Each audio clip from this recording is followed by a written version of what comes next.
कक्षा 6 से बीएससी तक की भौतिक विज्ञान, गणित और विविध प्रतियोगी परीक्षाओं हेतु रीजनिंग एवं गणित की कक्षाएं निःशुल्क प्राप्त करें। इन कक्षाएं निःशुल्क वीडियो देखें और पढ़ें अर्जुन स्टडी चैनल के द्वारा।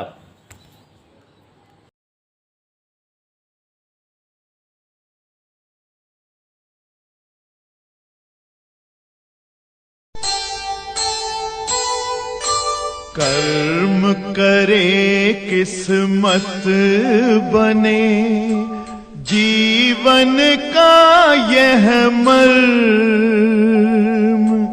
प्राणी तेरे हाथ में, तेरा अपना कर्म, तेरा अपना।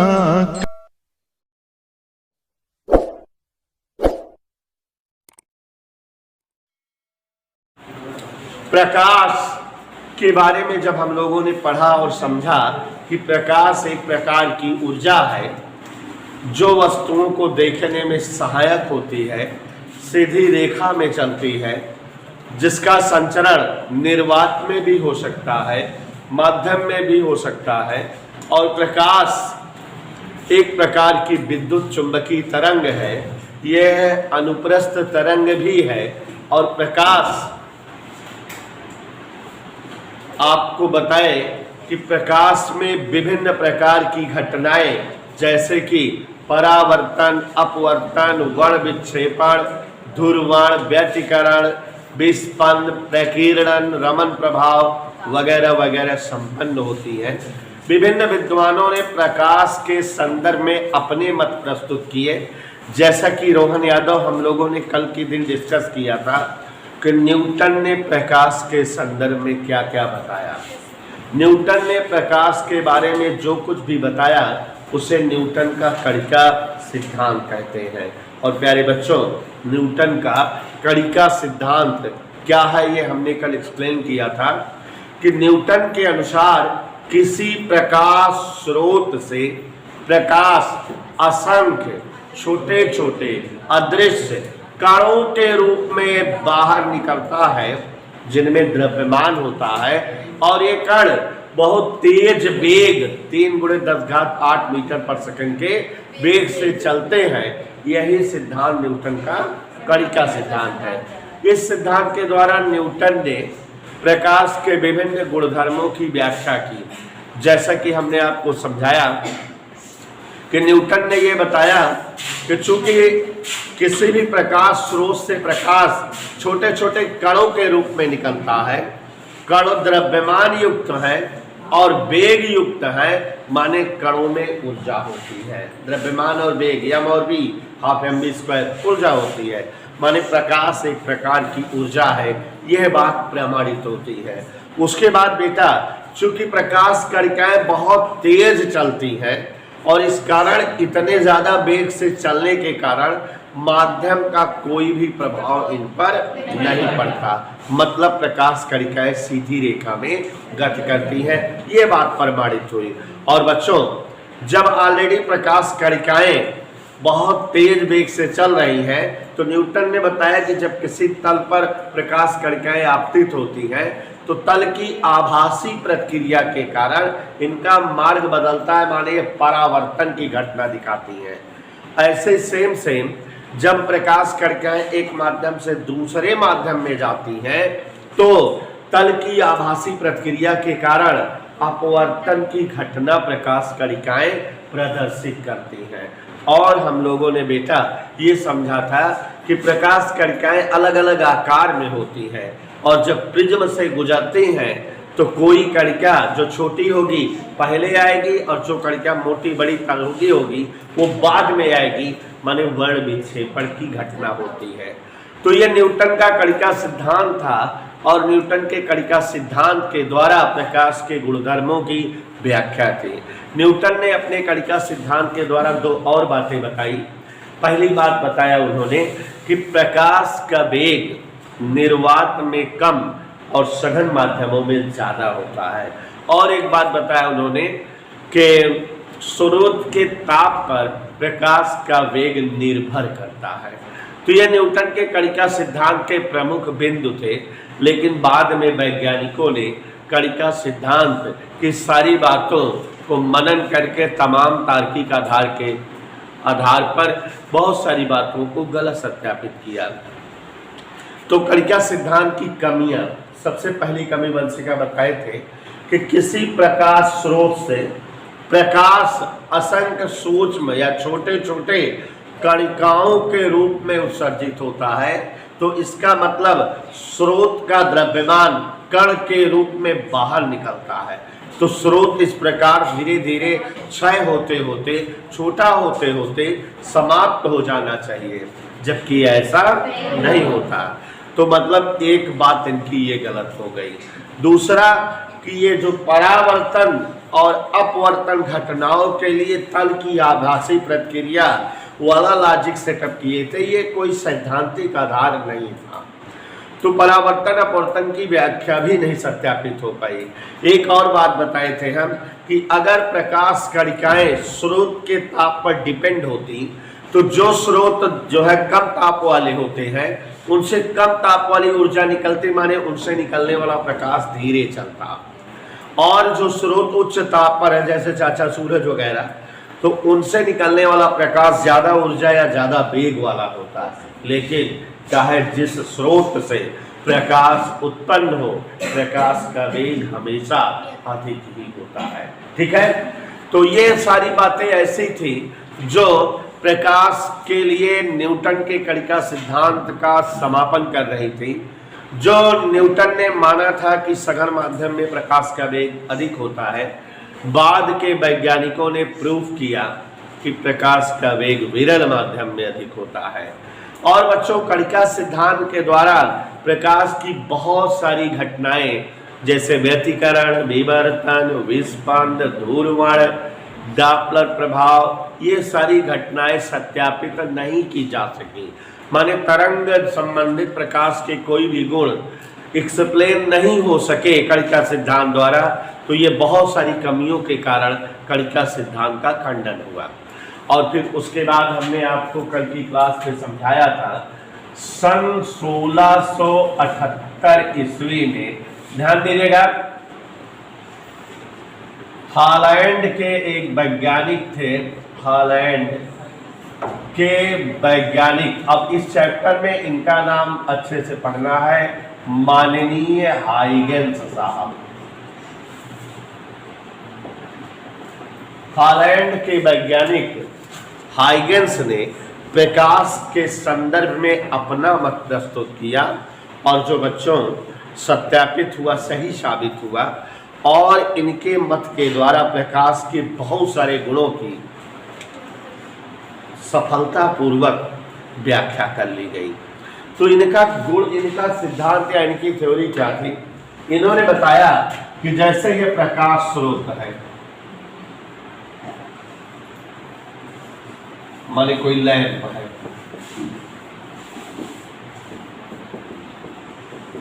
ऐसे है। इन्होंने बताया कि किसी भी प्रकाश स्रोत से प्रकाश सभी दिशाओं में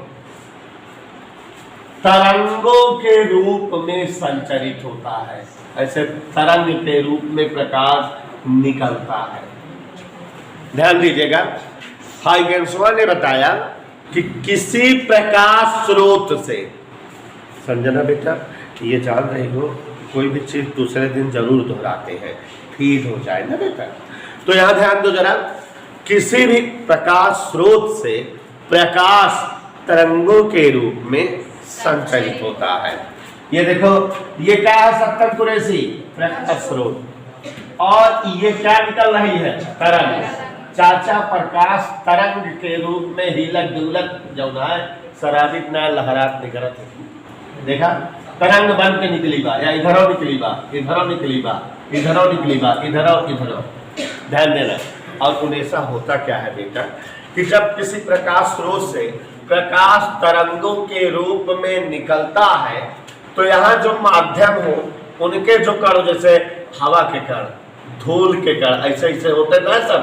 तो जो धूल के कण होते हैं, जब तरंगे इन कणों से टकराती हैं, टकराने या भड़ाक से, तो जब जो है प्रकाश तरंगिकाएं स्रोत से निकालकर माध्यम के कणों से टकराती हैं, तो माध्यम के कण भी तरंगत करने लगते हैं।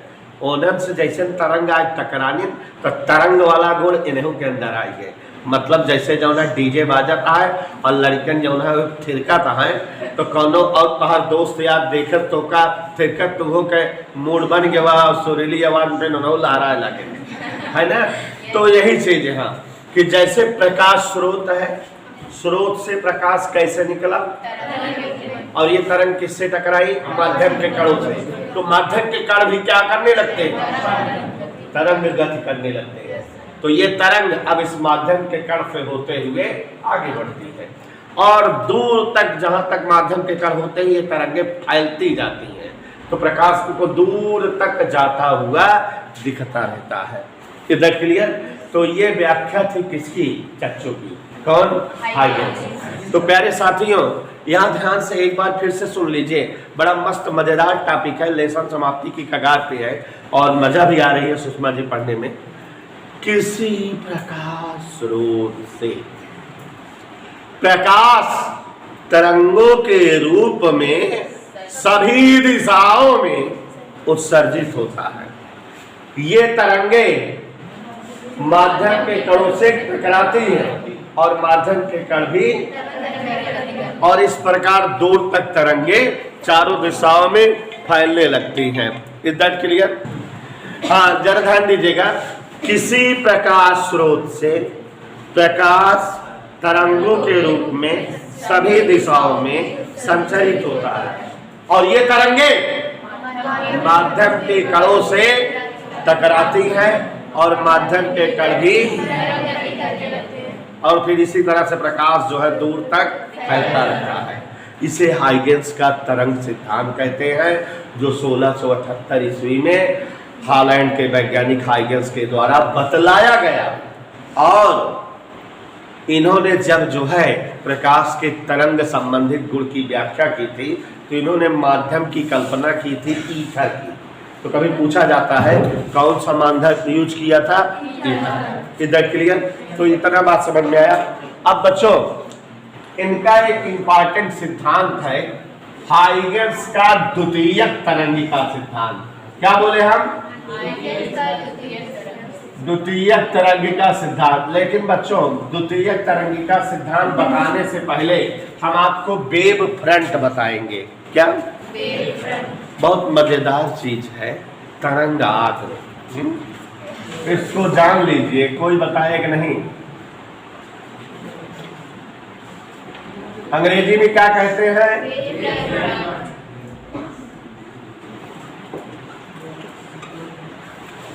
बोर्ड पर देखो, तरंगाग्र या वेव फ्रंट। गौर फरमाइएगा, बड़ा मसला लगा के है ध्यान देना।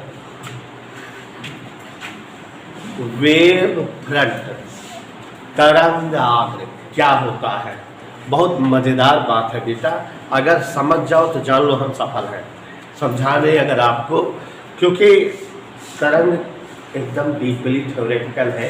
कोई भी चीज समझे रहोगे तो अगली चीज एकदम मस्त समझ आएगी। देखो बेटा, जैसे मान लो यहाँ प्रकाश स्रोत हो, मान लो को बल्ब का बल्ब लगा हो, जला, निकला, कौन?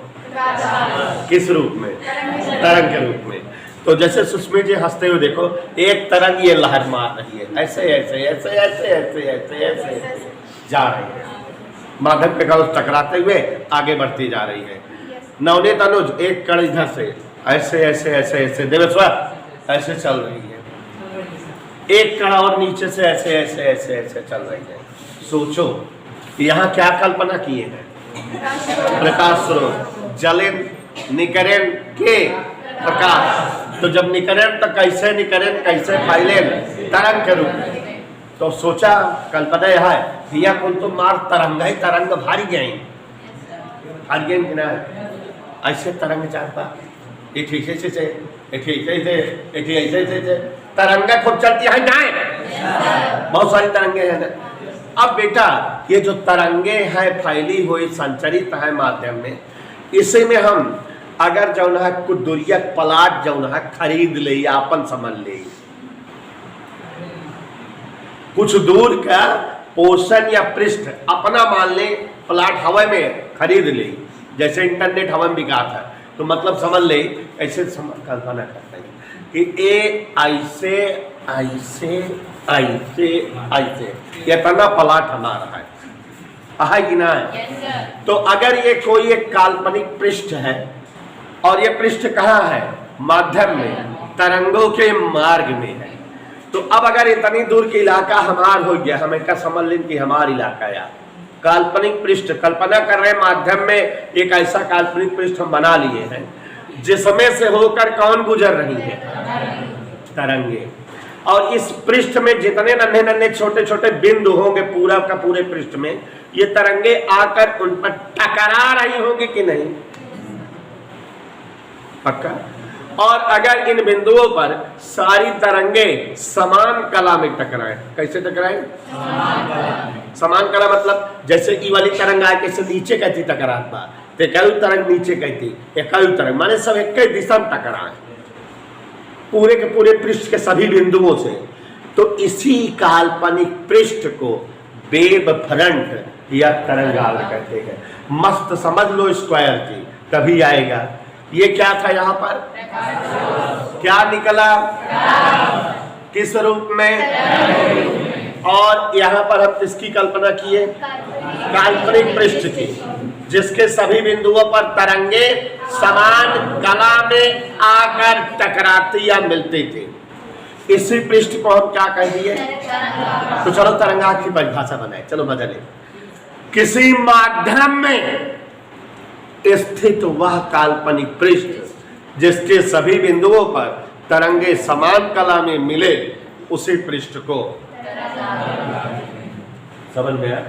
एक और बात, एक बड़ी मजेदार बात है कि माने तरंग अगरवा एक ऐसे पृष्ठ था जिकरे सभी बिंदु पे तरंगे समान कलम मिला थे, ठीक है ना। हाइगेंसवा की बात याद करा, वो तो बताएगा कि अगर कौनो तरंग कौनो कण से टकरात है तो कणों का करे लागत है, अब तरंग आगे बढ़े लागत है। तो ये जौन पृष्ठ है ए पर जितना बिंदु है ए पर तरंग आया टकराती है, फिर एनना बिंदु से फिर तरंग आगे बढ़े लागत हुई है। तो जौन पृष्ठ के जितना बिंदु है इनके दो खासियत, पहली खासियत कि इन्हीं बिंदुओं पर तरंगे आ करके मिलती है या आ करके टकराती है। उसके बाद ही जौन तरंग ऐसी निकलत है एक द्वितीय तरंगिका कहा जाता है, और जौन पे आया टकरात है मिलत है उनका प्राथमिक तरंगिका कहा जाता है। तो माने दो बात, तरंगाग्र वह काल्पनिक पृष्ठ होता है जिस पर सभी प्राथमिक तरंगिकाएं मिलती हैं समान कला में। तरंगाग्र वह पृष्ठ होता है जिसके सभी बिंदुओं से द्वितीय तरंगिकाएं बनती हैं या निकलती हैं।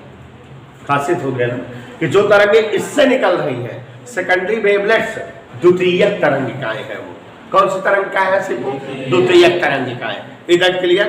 तो तरंगा के बारे में इतनी ही बातें हैं, फोटो बना के दिखा दे तो और मजा आ जाएगी। देखो अगर हम ये कल्पना करें किसकी, प्रकाश स्रोत की,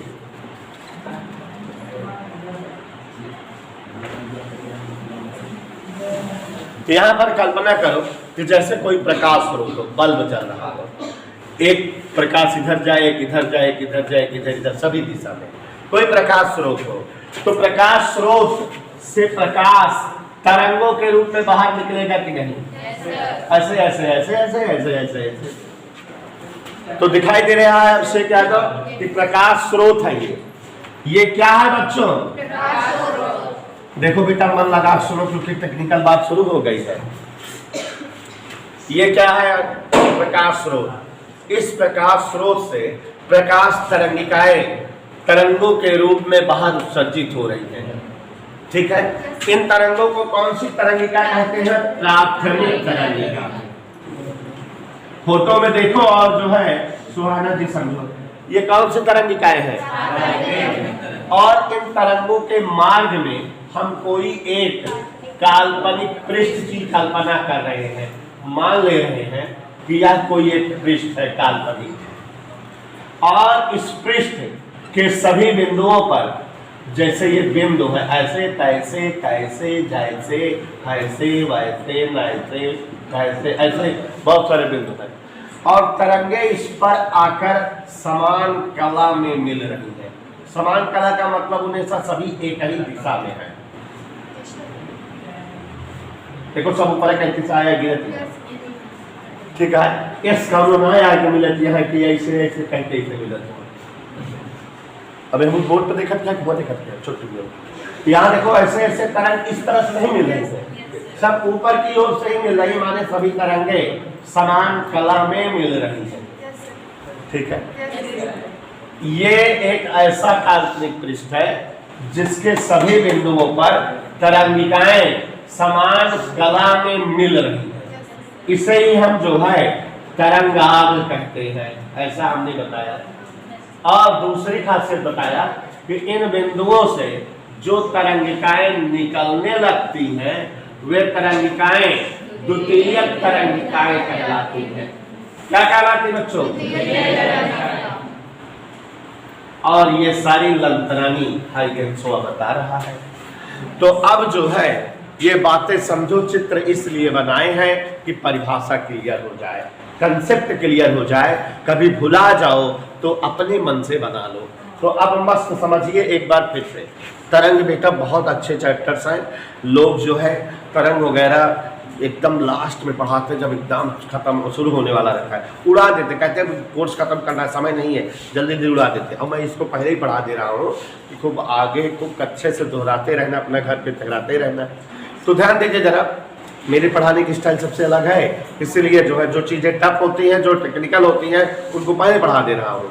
तो यहाँ ध्यान दीजिए जरा, अपने आप चित्र देखिए, परिभाषा बनाइए। अभय मौर्य, ये क्या है बेटा? प्रकाश। इस प्रकाश स्रोत से हाइगेंस के अनुसार प्रकाश तरंगिकाओं के रूप में उत्सर्जित हुआ सभी दिशाओं में, और ये तरंगिकाएं माध्यम के कणों से टकराती हैं तो माध्यम के कण भी तरंगत करने लगते हैं और प्रकाश इसी प्रकार दूर तक आगे बढ़ता रहता है माध्यम में।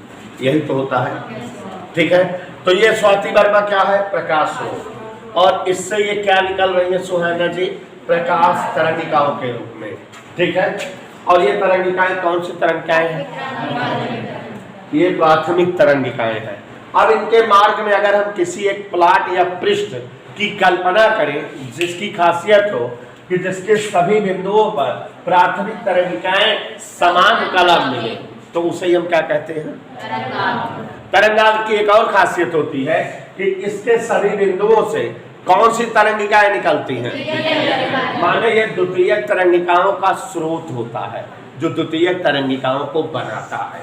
इतना समझ में आ गया बेटा? एक बार सोचने फिर से सुन ले बेटा। तू किसी माध्यम में स्थित वह काल्पनिक पृष्ठ, किसी माध्यम में जिसके सभी बिंदुओं पर तरंगिकाएं समान कला में मिलती हैं, तरंगाग्र कहलाता है। परिभाषा हो गया कि नहीं? माध्यम में स्थित वह काल्पनिक पृष्ठ जिसके सभी बिंदुओं पर तरंगिकाएं समान कला में मिलती हैं, उसे हम क्या कहते हैं? तरंगाग्र। और बच्चों, तरंगाग्र के प्रत्येक बिंदुओं से कौन सी तरंगिकाएं निकलती हैं? तो तरंगाग्र के प्रत्येक बिंदु द्वितीयक तरंग स्रोत का काम करते हैं कि नहीं? इनसे द्वितीयक तरंगिकाएं निकलते हैं कि नहीं?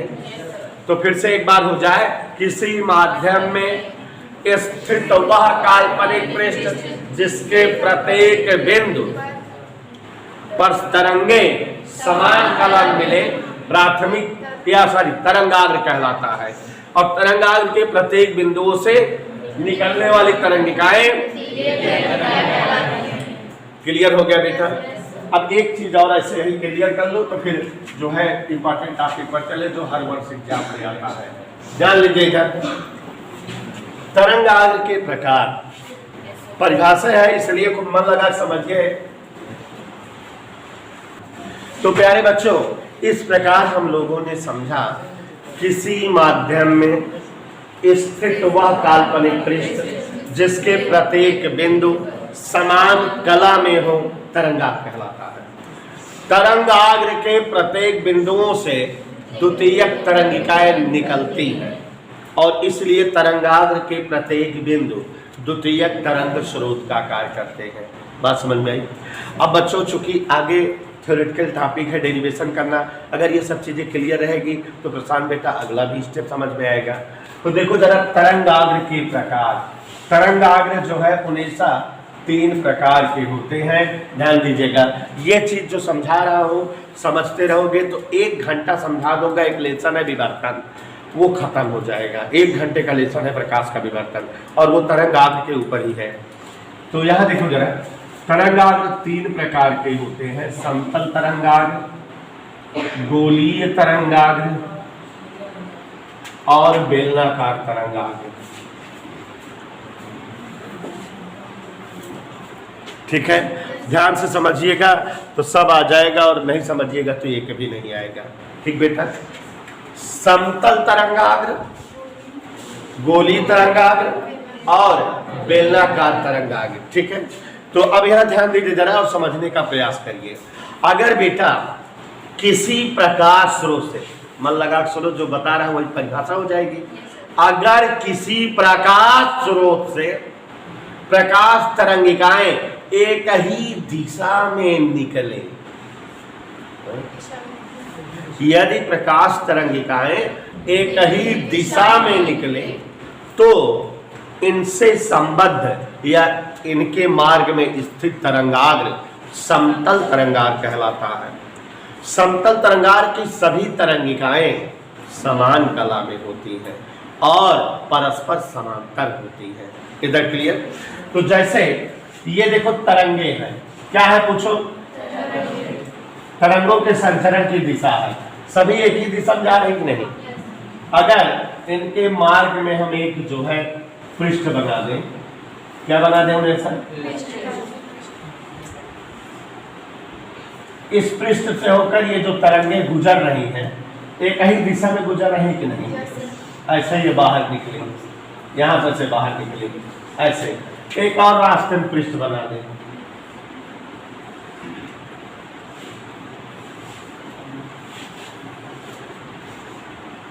इससे भी तरंगिकाएं निकली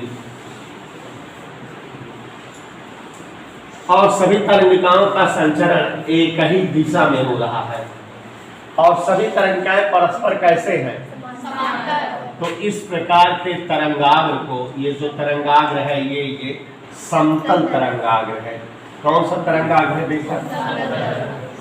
तो समतल तरंगाग्र की खासियत जान रहे हो इसलिए परिभाषा बना लोगे। समतल तरंगाग्र की खासियत जान रहे हो इसलिए परिभाषा, जब किसी प्रकाश स्रोत से एक ही दिशा में, सभी दिशा नहीं, एक ही दिशा में तरंगिकाएं संचरित हो तो इनसे संबद्ध तरंगाग्र समतल तरंगाग्र कहलाता है। समतल तरंगाग्र की सभी तरंगे परस्पर समांतर होती हैं, देख लो, और एक ही दिशा में संचरित होती है। समझ आ गया? क्या बताएं हम बेटा कि समतल तरंगाग्र की सभी तरंगिकाएं एक ही दिशा में संचरित होती हैं और परस्पर। यह समतल तरंगाग्र की फोटो बनी है, किसी कोई दिक्कत? समझ आया? ठीक। अब उसके बाद अगर किसी प्रकाश स्रोत से तरंगिकाएं सभी दिशाओं में संचरित हो, यदि किसी प्रकाश स्रोत से तरंगे सभी दिशाओं में संचरित हो, माने ये जो है एक तरंगिका इधर जा रही हो, एक ऐसे इधर जा रही हो, एक ऐसे इधर, सभी दिशाओं में तरंगिकाएं संचरित हो रही कि नहीं? तो इनके मार्ग में स्थित, जो बच्चे आज की क्लास नहीं ले रहे हैं उनको ये पूरा लेसन नहीं समझ में आएगा। हमने पहले ही बता दिया था बेटा, हर स्टेप अगले स्टेप से जुड़ा है, तो क्लास मिस ना हो, क्योंकि याद ही करना है। समझ लोगे तो याद हो जाएगा, घर पे पढ़ लोगे एकदम रिपीट हो जाएगा ना, नहीं तो कितना याद करोगे। देखो यहाँ ये बेटा सुहाना बेटा क्या बनाए हैं, एक ऐसा काल्पनिक पृष्ठ जिससे जो है तरंगिकाएं एक ही दिशा में जा रही है। ये ऐसे देखो,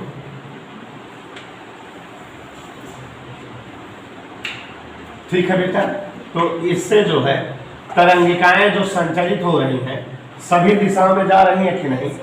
तो ये कौन सा तरंगाग्र हुआ बेटा? गोलीय तरंगाग्र। इधर क्लियर देख लो, ये और ये जो तरंगाग्र है इनसे जो भी तरंगे हैं वो सभी दिशाओं में संचरित हो रही हैं, इसलिए ये कौन सा तरंगाग्र है? और हमें बेटा इन्हीं दो तरंगाग्रों की जरूरत पड़ती है आगे के लेसनों में। बिना इन दोनों तरंगाग्र के नहीं समझाया जा सकता। तो हम एक बार जो है सभी के कहने पर फिर से समझा दे रहे हैं। पहले हाइगेंस का तरंग सिद्धांत क्या है सुस्मी ये बताओ। किसी प्रकाश स्रोत से प्रकाश तरंगों के रूप में बाहर सभी दिशाओं में संचरित होता है। ये प्रकाश तरंगिकाएं माध्यम के कणों से टकराती हैं और माध्यम के कण भी इसे ही हम क्या कहते हैं? हाइगेंस का तरंग सिद्धांत, ठीक है, जो 1678 ईस्वी में जो है प्रतिपादित हुआ। अब उसके बाद तरंगाग्र क्या है? किसी माध्यम में स्थित वह काल्पनिक पृष्ठ जिसके सभी बिंदुओं पर तरंगे समान कला में मिलती हो उसे ही हम क्या कहते हैं? तरंगाग्र के प्रत्येक बिंदु किसका कार्य करते हैं? द्वितीयक तरंग स्रोत का, जिससे द्वितीयक तरंगिकाएं उत्सर्जित होती हैं। तरंगाग्र कितने प्रकार के होते हैं? समतल तरंगाग्र, जब किसी प्रकाश स्रोत से तरंगे एक ही दिशा में संचरित हो तो उनसे संबद्ध तरंगाग्र समतल तरंगाग्र कहलाता है, जिसकी सभी तरंगिकाएं परस्पर समांतर और एक ही दिशा में होती हैं। और जब किसी प्रकाश स्रोत से तरंगे सभी दिशाओं में संचरित हो तो उनसे निकलने वाली तरंगाग्र या उनसे संबद्ध तरंगाग्र गोलीय तरंगाग्र कहलाता है, जिसकी सभी तरंगिकाएं एक ही दिशा भिन्न भिन्न दिशाओं में या सभी दिशाओं में संचरित होती हैं। और बच्चों ये जो तरंगाग्र होता है चाहे समतल हो चाहे बेलनाकार, तरंगों के चलने के लंबवत होता है। अभी देखो तरंग ऐसे आ रही थी और हम तरंगाग्र ऐसे रखे थे, तो तरंगाग्र हमेशा तरंग संचरण की दिशा के लंबवत होता है, ठीक है। तरंगाग्र हमेशा कैसे होता है? तरंगों के संचरण की दिशा के। यहाँ एक बात और दिख रही है कि जब प्रकाश स्रोत बिंदुवत हो, माने बिंदु प्रकाश स्रोत जैसे बल्ब, तो उससे जो है तरंगे निकलेंगी सभी दिशाओं में निकलेंगी और उसके लिए तरंगाग्र कैसा बनेगा? गोलीय तरंगाग्र। तो गोलीय तरंगाग्र के लिए प्रकाश स्रोत कैसा होना चाहिए? बिंदुवत, ठीक है, जिससे तरंगे सभी दिशा में निकले। अब एक और कल्पना है कि अगर प्रकाश स्रोत रेखीय हो, कैसा हो? ऐसे लंबा फिलामेंट हो, तो उससे जो तरंगे निकले उनके लिए जो तरंगाग्र बनता है वो कैसा तरंगाग्र बनता है? बेलनाकार। तो तरंगाग्र क्या प्रकार का हुआ? जब किसी प्रकाश स्रोत से तरंगे एक ही दिशा में निकले तो मार्ग में स्थित अभिलंबवत काल्पनिक पृष्ठ या तरंगाग्र समतल तरंगाग्र कहलाएगा, जिसकी तरंगे समांतर होंगी और एक ही दिशा में होंगी। और बच्चों जब किसी बिंदुवत प्रकाश स्रोत से तरंगे सभी दिशाओं में निकले तो उनके मार्ग में स्थित काल्पनिक पृष्ठ गोलीय तरंगाग्र होगा और जो तरंग के संचरण के कैसे होगा? और बच्चों जब कोई प्रकाश स्रोत रेखीय हो तो उससे निकलने वाली तरंगे कैसे होंगी? बेलनाकार होंगी। और इस प्रकार के तरंगाग्र को हम जो है बेलनाकार तरंगाग्र कहेंगे। इनसे निकलने वाली तरंगिकाएं जिस काल्पनिक पृष्ठ से गुजरेंगी वही बेलनाकार तरंगाग्र होगा। इधर क्लियर? अब बेटा आपको हमने इस चैप्टर को पढ़ाते समय ही बता दिया था, आज फिर बता दे रहा हूँ जंगली जी। इस चैप्टर में एक हेडिंग है हाइगेंस का द्वितीयक तरंगिका सिद्धांत, secondary wavelength principle of Huygens. और इस सिद्धांत के द्वारा परावर्तन की व्याख्या करनी है और अपवर्तन की। और बेटा ये 5-6 नंबर का हर साल डेरिवेशन सहित एग्जाम में आता है। ऐसे पूछता है हाइगेंस के द्वितीयक तरंगिका सिद्धांत से क्या समझते हो? परावर्तन की व्याख्या करो। फिर अगले साल पूछ लेता है हाइगेंस के द्वितीयक तरंगिका सिद्धांत से क्या समझते हो? अपवर्तन की व्याख्या करो। माने कंटिन्यूटी है, एक साल परावर्तन एक साल अपवर्तन, बट आता जरूर है और वो भी लॉन्ग पोर्शन में। और कुछ भी नहीं है, केवल थ्योरी है। मस्त समझ लीजिए। आज हाइगेंस का द्वितीयक तरंगिका का सिद्धांत समझा दे रहा हूँ, कल परावर्तन अपवर्तन की व्याख्या करा दूंगा ना, तो अच्छे से समझ में आ जाएगा, चैप्टर भी खत्म हो जाएगा। ठीक बेटा, पूरे पीरियड में कल दोनों डेरिवेशन समझा दूंगा। तो यहाँ ध्यान दे देखिए, हाइगेन्स, सभी बच्चे ध्यान देंगे, इसको रखना है और ये आएगा एग्जाम में, हमसे लिखा लीजिए भाई ने से, हाइगेन्स का द्वितीयक तरंगिका सिद्धांत, secondary wavelet principle of हाइगेन्स।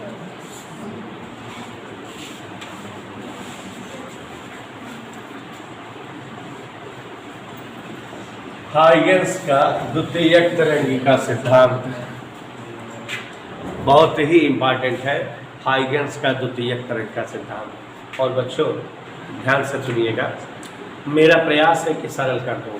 2.5 number की थ्योरी होती है इसकी, और इसके साथ 3.5 नंबर का डेरिवेशन, परावर्तन का या अपवर्तन का। तो अगर इस थ्योरी को समझ जाओगे तो 2.5 नंबर तो पक्का पा जाओगे, और अभी से याद कर डालो। और डेरिवेशन अगर आ जाएगा, थ्योरी है वो भी, मतलब अभी तक डेरिवेशन सवाल के रूप में रहता था, इसके डेरिवेशन थ्योरी में है और 1.5 पेज की थ्योरी है, समझ लोगे तो याद हो जाएगा। मैं बहुत अच्छा समझाऊंगा। हाइगेन्स का द्वितीयक तरंगिका सिद्धांत, देखो बेटा, सबसे पहली बात कि हाइगेन्स का द्वितीयक तरंगिका सिद्धांत 3 स्टेप में है। माने देखो, सिखा रहा हूं कि याद न करना पड़े। हाइगेन्स का द्वितीयक तरंगिका सिद्धांत के 3 बिंदु है, पहला नंबर, दूसरा नंबर, पहला वाला जो है बहुत बड़ा है, दूसरा वाला एकदम छोटा छोटा है। ठीक, हाइगेन्स का द्वितीयक तरंगिका सिद्धांत। तो सुषमा बेटा इसको तुरंत हटा दे रहा हूं, भले ये जो है बड़ा है। देखो, जो आपने हाइगेन्स का तरंग सिद्धांत पढ़ा और जो तरंगाग्र की परिभाषा पढ़ी, ट्रिक बता रहा हूं, सुन लो फोटो। हाइगेन्स का जो तरंग सिद्धांत पढ़ा, देखो क्या पढ़ा बेटा, हाइगेन्स का तरंग सिद्धांत, और जो तरंग आग्र की परिभाषा पढ़ी, दोनों मिला के बोल दो तो ये पहला पॉइंट हो जाएगा। अब माने पहले पॉइंट पे यह दोनों चीज है। चलिए हम बोले, माने वैज्ञानिक हाइगेन्स ने प्रकाश तरंगिकाओं हेतु निम्न सिद्धांत प्रस्तुत किया, जिसे हाइगेन्स का द्वितीयक तरंगिका सिद्धांत कहते हैं, जिसके 3 प्रमुख बिंदु हैं। नंबर 1, माइंड मेकअप हो गया ना हमारा, क्या बोलना है, तरंग सिद्धांत बोलेंगे और तरंगाग्र की परिभाषा मिला करके, यही 2 बोलेंगे।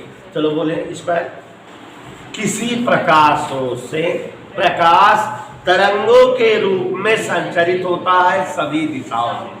ये तरंगिकाएं माध्यम के कणों से टकराती हैं और माध्यम के कण भी तरंग गति करने लगती हैं, और इस तरह से दूर तक प्रकाश फैल जाता है माध्यम में।